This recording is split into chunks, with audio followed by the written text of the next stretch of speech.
ಅಧಿಕ ಮಾಸೆ ಮಹಾದಾನಂ ಅಂದರೆ ಅಧಿಕ ಮಾಸದಲ್ಲಿ ಮಾಡಿರುವಂತಹ ದಾನ ಯಾವುದೇ ಚಿಕ್ಕ ಪುಟ್ಟದಿದ್ದರೂ ಅದು ಮಹಾದಾನ ಎನಿಸಿಕೊಳ್ಳುತ್ತೆ ಅಂತ. ಪುರುಷೋತ್ತಮ ಮಾಸ ಅಥವಾ ಈ ಅಧಿಕ ಮಾಸದಲ್ಲಿ ದಾನ ಧರ್ಮ ಜಪ ತಪ ಪೂಜೆಗೆ ವಿಶಿಷ್ಟವಾದಂತಹ ಮಹತ್ವವಿರುತ್ತೆ. ಪುರಾಣಗಳಲ್ಲಿ ಹೇಳಿರುವಂತೆ ಈ ಮಾಸದಲ್ಲಿ 33 ವಿಧದ ವಸ್ತುಗಳನ್ನು ದಾನ ಮಾಡಿದರೆ ಮುಕ್ಕೋಟಿ ದೇವತೆಗಳ ಅನುಗ್ರಹ ದೊರೆಯುತ್ತೆ ಎಂಬಂತಹ ನಂಬಿಕೆ ಇದೆ. ಈ ಸಮಯದಲ್ಲಿ ನಾವು ದಾನ ಧರ್ಮಗಳನ್ನು ಮಾಡೋದ್ರಿಂದ ನಮ್ಮ ಕುಲವು ವೃದ್ಧಿಯಾಗತ್ತೆ ಅಂತ ಹೇಳ್ತಾರೆ. ಪೂರ್ವಜನ್ಮದಲ್ಲಿ ಯಾವುದೇ ಥರದ ಪಾಪಗಳನ್ನು ನಾವು ಎಸಗಿದ್ರೂ ಕೂಡ ಈ ಜನ್ಮದಲ್ಲಿ ದೇವರ ಅನುಗ್ರಹ ದೊರೆಯುತ್ತೆ ಅಂತ ಕೂಡ ಹೇಳ್ತಾರೆ.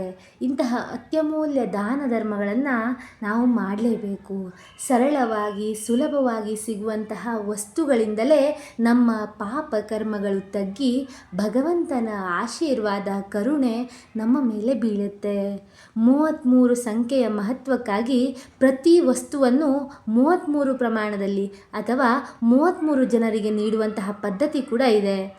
ಬ್ರಾಹ್ಮಣರಿಗೆ, ಬಡವರಿಗೆ, ವಿದ್ಯಾರ್ಥಿಗಳಿಗೆ, ಗೋಶಾಲೆಗಳಿಗೆ ಅಥವಾ ಅಗತ್ಯವಿರುವಂಥವರಿಗೆ ತಕ್ಕನಾದಂತಹ ದಾನ ಧರ್ಮಗಳನ್ನು ಮಾಡಬೇಕು. ದಾನವನ್ನು ಭಕ್ತಿಯಿಂದ ಮತ್ತು ಸ್ವಾರ್ಥವಿಲ್ಲದೆ ಮಾಡುವುದು ಅತ್ಯಂತ ಶ್ರೇಷ್ಠ ಮತ್ತು ಮುಖ್ಯವಾಗಿದೆ ಅಂತ ಧರ್ಮಶಾಸ್ತ್ರಗಳು ವಿವರಿಸುತ್ತೆ ಅಂತ ಹೇಳಲಾಗುತ್ತೆ. ಈ ಸಮಯದಲ್ಲಿ ನಾವು ಯಾವ್ಯಾವ ದಾನ ಧರ್ಮಗಳನ್ನು ಮಾಡಬೇಕು ಅಂತ ಈ ವಿಡಿಯೋದಲ್ಲಿ ನೋಡೋಣ. ಇಂತಹ ಹಲವಾರು ಧಾರ್ಮಿಕ ಮಾಹಿತಿಗಳಿಗಾಗಿ ಮಂತ್ರಗಳಿಗಾಗಿ ನನ್ನ ಚಾನಲ್ನ ಸಬ್ಸ್ಕ್ರೈಬ್ ಮಾಡಿಕೊಂಡು ಫಾಲೋ ಮಾಡೋದನ್ನು ಮರಿಬೇಡಿ. ಈಗ ಆ 33 ದಾನಗಳ ಪಟ್ಟಿಯನ್ನು ನೋಡೋಣ. ಅನ್ನದಾನವೇ ಮಹಾದಾನ ಅಂತ ಕರೀತಾರೆ. ಹಾಗಾಗಿ ಅನ್ನಕ್ಕೆ ಮಿಗಿಲಾದಂತಹ ಇನ್ನೊಂದು ಶಕ್ತಿ ಇಲ್ಲ ಅಂತ ಕೂಡ ಹೇಳಬಹುದು. ಮೊದಲನೆಯ ವಸ್ತು ಅಕ್ಕಿ. ನಾವೆಲ್ಲರೂ ಸರ್ವೇ ಸಾಮಾನ್ಯವಾಗಿ ತಿನ್ನುವಂತಹ ದಿನಬಳಕೆಯ ಅಕ್ಕಿಯನ್ನು ನಾವು 33 ಹಿಡಿಯಷ್ಟು ದಾನ ಮಾಡಿದ್ರೂ ಸಾಕು. ಭಗವಂತನು ಜನ್ಮ ಜನ್ಮದಲ್ಲೂ ನಮಗೆ ಅನ್ನದ ಕೊರತೆಯನ್ನು ನೀಗಿಸ್ತಾನಂತೆ. ನಾವು ನಮ್ಮ ಕೈಲಾದಷ್ಟು ದಾನವನ್ನು ಮಾಡೋದು ಹೆಚ್ಚು ಶ್ರೇಯಸ್ಕರ ಮಂಗಳಕರ ಅಂತ ಹೇಳಲಾಗುತ್ತೆ. ಎರಡನೆಯದಾಗಿ ಗೋಧಿ.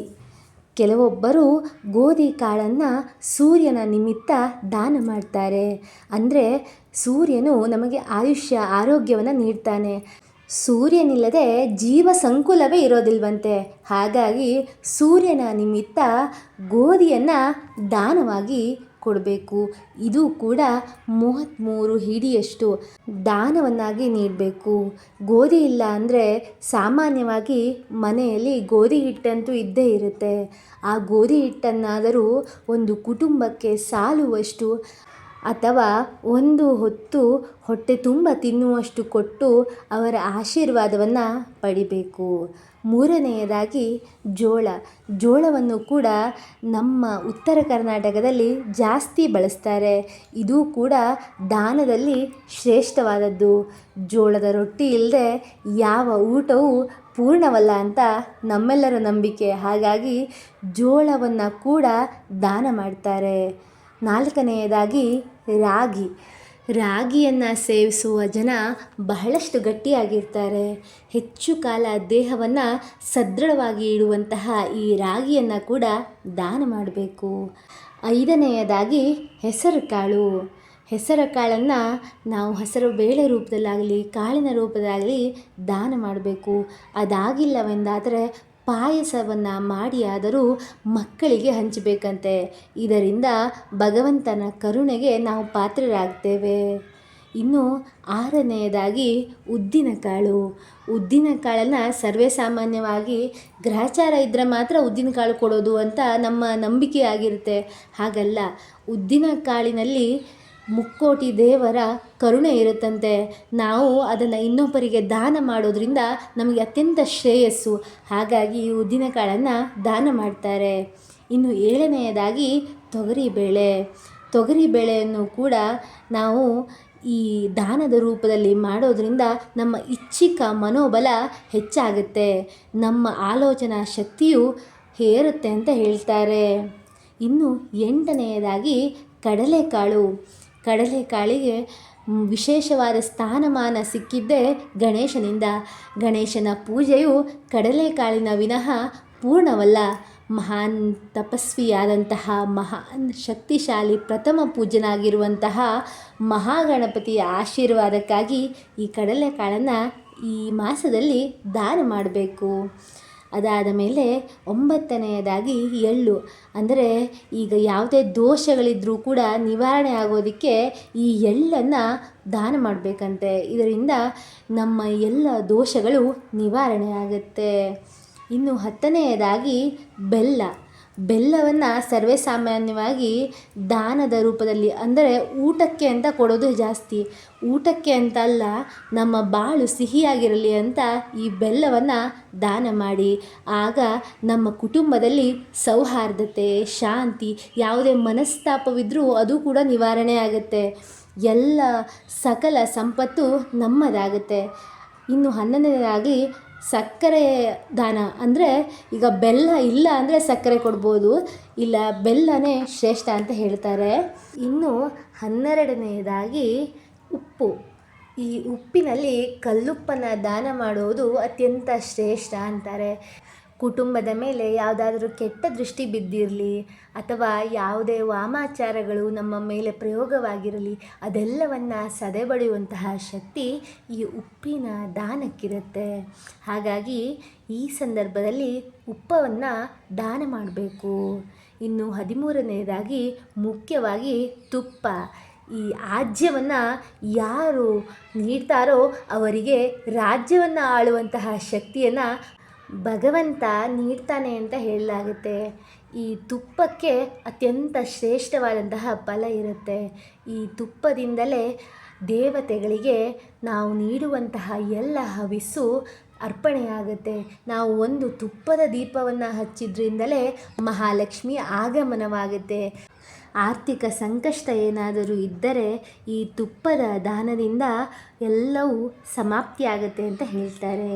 ಇನ್ನು 14ನೆಯದಾಗಿ ಹಾಲು. ಈ ಹಾಲನ್ನು ನಿಮ್ಮ ಸಮೀಪದಲ್ಲಿರುವಂತಹ ಯಾವುದೇ ದೇವಸ್ಥಾನಗಳಿಗೆ ಅಭಿಷೇಕಕ್ಕಾಗಿ ನೀಡಿ. ಮತ್ತು ಸ್ವಲ್ಪ ಹಾಲನ್ನು ನೈವೇದ್ಯವನ್ನಾಗಿ ಸ್ವೀಕರಿಸಿ, ಅಂದರೆ ದೇವರಿಗೆ ನೈವೇದ್ಯವನ್ನು ಮಾಡಿ ಮನೆಗೆ ತಂದು ಅದನ್ನು ನಾವು ಸ್ವೀಕರಿಸಬೇಕು. ಅದರಿಂದ ಭಗವಂತನ ಕರುಣೆಗೆ ನಾವು ಪಾತ್ರರಾಗ್ತೇವೆ. ಹಾಲಿನಂಥ ಜೀವನವು ನಮ್ಮದಾಗುತ್ತೆ. ಇನ್ನು 15ನೆಯದಾಗಿ ಮೊಸರು. ಮೊಸರು ಇಲ್ಲದೆ ಪಂಚಾಮೃತವು ಅಪೂರ್ಣ. ಈ ಹಾಲು, ಮೊಸರು, ತುಪ್ಪ, ಜೇನುತುಪ್ಪ, ಬೆಲ್ಲ, ಬಾಳೆಹಣ್ಣು ಇವೆಲ್ಲ ಪದಾರ್ಥಗಳು ಪಂಚಾಮೃತ, 5 ಅಮೃತಕ್ಕೆ ಸಮಾನವಾದದ್ದು. ಈ 5 ಪದಾರ್ಥಗಳನ್ನು ಸೇರಿದಾಗ ಅದು ಅಮೃತವಾಗುತ್ತೆ. ನಮ್ಮ ಜೀವನದಲ್ಲಿ ಈ ಅಮೃತವನ್ನು ನಾವು ಪಾನೀಯವನ್ನಾಗಿ ಸ್ವೀಕರಿಸ್ತೀವಿ. ಯಾವುದೇ ದೇವಸ್ಥಾನಕ್ಕೆ ಹೋಗಲಿ, ಅಲ್ಲಿ ಪಂಚಾಮೃತ ಅಭಿಷೇಕ ಮಾಡಲಾ ಅಂತ ಕೇಳ್ತಾರೆ ಅಥವಾ ಮಾಡಿ ಅಂತ ಹೇಳ್ತಾರೆ.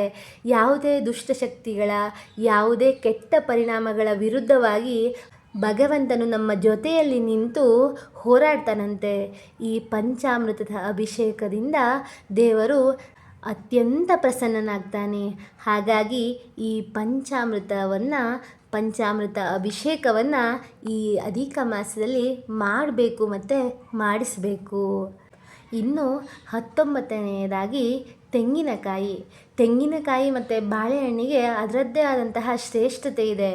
ಎಷ್ಟೇ ವಿಧವಾದಂತಹ ಹಣ್ಣಿದ್ರೂ ಕೂಡ ಈ ಬಾಳೆಹಣ್ಣಿಗೆ ಮತ್ತು ತೆಂಗಿನಕಾಯಿಗೆ ಇರುವಂತಹ ಪ್ರಾಶಸ್ತ್ಯ ಮತ್ಯಾವುದಕ್ಕೂ ಇಲ್ಲ.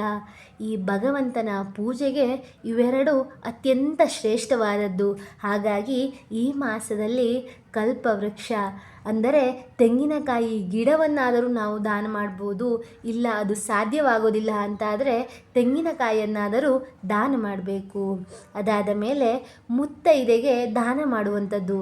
ಇನ್ನು ಅರಿಶಿನ, ಕುಂಕುಮ, ವೀಳ್ಯದೆಲೆ, ಅಡಿಕೆ, ವಸ್ತ್ರ ಇವುಗಳನ್ನು ಮುತ್ತೈದೆಗೆ ದಾನ ಮಾಡಬೇಕು. ಮುತ್ತೈದೆಗೆ ದಾನ ಮಾಡುವಾಗ 33 ಬಾಳೆಹಣ್ಣನ್ನು ಸೇರಿಸಿ ದಾನ ಮಾಡೋದು ಈ ಮಾಸದ ವಿಶೇಷವಾಗಿರುತ್ತೆ. ಉಡಿ ತುಂಬೋದು ಅಥವಾ ಕುಂಕುಮಕ್ಕೆ ಕರೆಯೋದು ಅಥವಾ ಮುತ್ತೈದೆ ಪೂಜೆ, ಹೀಗೆ ಹಲವಾರು ಪ್ರದೇಶದಲ್ಲಿ ಬೇರೆ ಬೇರೆ ಹೆಸರುಗಳಿಂದ ಹೇಳಿದರೂ ಕೂಡ ಮುತ್ತೈದೆಗೆ ಅರಶಿನ ಕುಂಕುಮ ಸೌಭಾಗ್ಯದ ವಸ್ತುಗಳನ್ನು ಕೊಟ್ಟು ಪೂಜೆ ಮಾಡೋದು ಅಂತ ಹೇಳೋದು ಸರ್ವೇ ಸಾಮಾನ್ಯ. ಈ ರೀತಿಯಾಗಿ ಮುತ್ತೈದೆಯ ಪೂಜೆಯನ್ನು ಮಾಡೋದು ಅತ್ಯಂತ ಶ್ರೇಷ್ಠ. ಲಕ್ಷ್ಮೀನಾರಾಯಣರ ಆಗಮನವಾಗುತ್ತೆ, ಮಹಾಲಕ್ಷ್ಮಿ ಮತ್ತು ಮಹಾವಿಷ್ಣುವಿನ ಅನುಗ್ರಹವಿರುತ್ತೆ. ಇನ್ನು 24ನೆಯದಾಗಿ ಛತ್ರಿ. ಈ ಛತ್ರಿಯು ಬರೀ ಮಳೆಯನ್ನು ಮಾತ್ರ ತಡೆ ಹಿಡಿಯೋದಿಲ್ಲ, ನಮ್ಮ ಪಾಪ ಕರ್ಮಗಳನ್ನು ಕೂಡ ತಡೆ ಹಿಡಿಯುತ್ತೆ. ಆ ನೆಪವಾಗಿ ಈ ಛತ್ರಿಯನ್ನು ದಾನ ಮಾಡಬೇಕು. ನಮ್ಮ ಪಾಪ ಕರ್ಮಗಳಿಂದ ನಮ್ಮನ್ನು ರಕ್ಷಿಸು, ನಮ್ಮನ್ನು ಪುಣ್ಯದ ಕಡೆಗೆ ತಗೊಂಡು ಹೋಗು ಅಂತ ಭಗವಂತನಲ್ಲಿ ಕೇಳಿಕೊಳ್ಳೋದನ್ನು ಈ ಛತ್ರಿ ಸೂಚಿಸುತ್ತಂತೆ.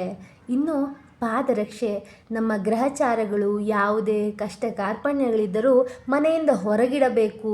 ಮನೆಯಲ್ಲಿ ಅಂತಹ ಯಾವುದೇ ಕೆಟ್ಟ ಭಾವನೆಗಳು, ಕೆಟ್ಟ ಶಕ್ತಿಗಳ ಆಟ ನಡಿಬಾರ್ದು ಅಂತ ಈ ಪಾದರಕ್ಷೆಯನ್ನು ದಾನ ಮಾಡ್ತಾರೆ.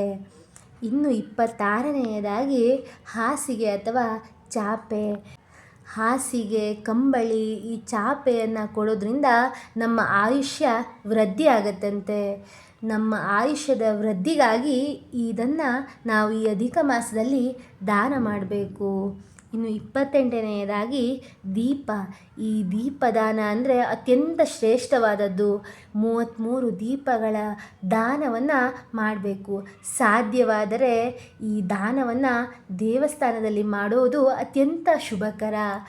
ಇನ್ನು 29ನೆಯದಾಗಿ ಎಣ್ಣೆ. ಎಣ್ಣೆ ಇಲ್ಲದೆ ಯಾವ ದೀಪನೂ ಉರಿಯೋದಿಲ್ಲ.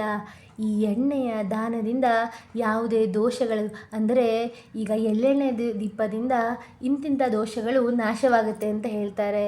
ಹಾಗಾಗಿ ಶನಿ ದೋಷ, ಸಾಡೆ ಸಾತಿ, ಈ ಥರದ ಯಾವುದೇ ದೋಷಗಳು ನಿಮ್ಮ ರಾಶಿ ನಕ್ಷತ್ರದ ಮೇಲಿದ್ದರೂ ಅವೆಲ್ಲವೂ ನಾಶವಾಗುತ್ತೆ. ಆ ದೋಷವು ಕಡಿಮೆಯಾಗಿ ಪರಿಪೂರ್ಣ ಜೀವನ ನಿಮ್ಮದಾಗುತ್ತೆ, ಸುಖ ಸಂತೋಷ ಹೆಚ್ಚಾಗುತ್ತೆ. ಇನ್ನು 30ನೆಯದಾಗಿ ಬೆಳ್ಳಿ, ಚಿನ್ನ ಅಥವಾ ತಾಮ್ರದ ಪಾತ್ರೆಗಳು. ಈ ಪಾತ್ರೆಗಳನ್ನು ನೀಡೋದ್ರಿಂದ ಸರ್ವೇ ಸಾಮಾನ್ಯವಾಗಿ ಭಗವಂತನು ನಮ್ಮ ಮನೆಯಲ್ಲಿ ಊಟ ಮಾಡಿದಂತಹ ಪುಣ್ಯ ನೀಡ್ತಾನೆ ಅಂತ ಹೇಳ್ತಾರೆ. ಮೋಕ್ಷಕ್ಕೆ ದಾರಿ ಈ ದಾನ ಅಂತ ಕೂಡ ಕರೀತಾರೆ. ಅದಾದ ಮೇಲೆ ಧಾನ್ಯಗಳನ್ನು, ಅಂದರೆ ಮಿಶ್ರಣ ಧಾನ್ಯಗಳನ್ನು ಕೈಲಾದಷ್ಟು ಒಂದೊಂದು ಮುಷ್ಟಿ ಎಲ್ಲವನ್ನು ಸೇರಿಸಿ ದಾನ ಮಾಡೋದು ಕೂಡ ಅತ್ಯಂತ ಶ್ರೇಷ್ಠಕರ. ಎಲ್ಲ ದಾನಗಳನ್ನು ಮಾಡಿದಂತಹ ಮಿಶ್ರ ಫಲ ಲಭ್ಯವಾಗುತ್ತೆ. ಅದಾದ ಮೇಲೆ ಧಾರ್ಮಿಕ ಗ್ರಂಥಗಳನ್ನು ಕೂಡ ದಾನ ಮಾಡ್ಬೋದು. ಅಂದರೆ ಈಗ ಭಗವದ್ಗೀತೆ, ಲಲಿತಾ ಸಹಸ್ರನಾಮ, ಭಾಗವತ, ಶಿವಪುರಾಣ, ಈ ಥರದ ಹಲವಾರು ಧಾರ್ಮಿಕ ಗ್ರಂಥಗಳಿರ್ತವೆ. ಅವುಗಳನ್ನು ದಾನ ಮಾಡೋದು ಕೂಡ ಪುಣ್ಯಕರವಾಗಿರುತ್ತೆ. ಇನ್ನು ಕೊನೆಯದಾಗಿ ದಕ್ಷಿಣೆ ಅಥವಾ ಹಣ. ಕೈಲಾದಷ್ಟು ಹಣವನ್ನು ಅಥವಾ ದಕ್ಷಿಣೆಯನ್ನು ಯೋಗ್ಯಕರವಾದವರಿಗೆ, ಯೋಗ್ಯತೆ ಇದ್ದವರಿಗೆ ನೀಡೋದು ಅತ್ಯಂತ ಶ್ರೇಷ್ಠ ಫಲ. ಹೀಗೆ 33 ಥರದ ದಾನಗಳನ್ನು ಈ ಮಾಸದಲ್ಲಿ ಕೊಡಬೇಕು. ಈ ರೀತಿಯಾಗಿ ಇದರಲ್ಲಿರುವಂತಹ ಎಲ್ಲ ದಾನಗಳನ್ನು ಅಥವಾ ಯಾವುದಾದರೂ ಒಂದು ದಾನವನ್ನಾದರೂ ನಾವು ಕೂಡ ಈ ಅಧಿಕ ಮಾಸದಲ್ಲಿ ಮಾಡುತ್ತಾ ಮಹಾವಿಷ್ಣುವಿನ ಕೃಪೆಗೆ ಪಾತ್ರರಾಗೋಣ. ಧನ್ಯವಾದಗಳು.